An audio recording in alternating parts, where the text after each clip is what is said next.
le père de Leïla va porter ses plaintes au calife. Cette nouvelle tentative de Caïs ayant achevé de mettre le comble à la haine que lui portait le père de Leïla, il résolut de remplir son serment et se transporta vers le calife.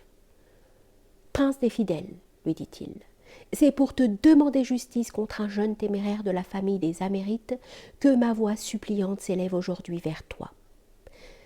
Je possède une perle d'un prix inestimable, semblable au houri immortel. Les regards malfaisants d'un destin ennemi ne l'avaient point atteinte. En sûreté dans l'asile de la vertu, enveloppée du voile de l'innocence, son miroir seul connaissait l'éclat de ses charmes.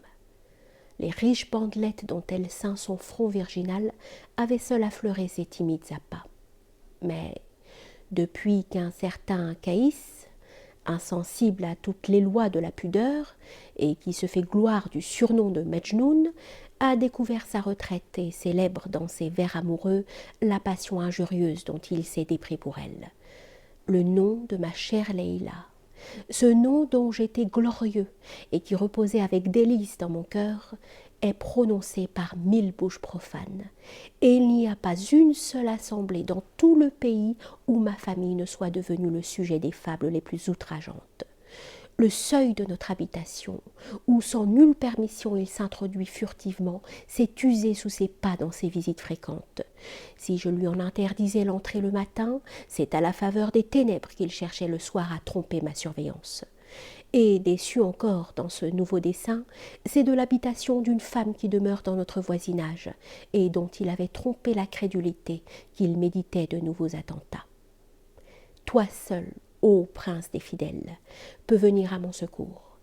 Que 2 mots de ta main puissante soient adressés à l'émir de la province pour me soustraire à un supplice que je ne puis plus endurer. »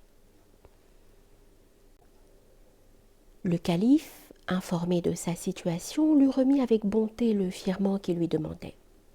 Lorsque l'émir eut connu l'ordre de son souverain, il dirigea aussitôt son coursier rapide vers Caïs et son peuple, et après avoir développé l'étendard de la puissance, il fit convoquer la tribu. Les grands s'étant rassemblés, et en milieu d'eux Caïs et son père, il leur fit ainsi connaître les ordres du calife.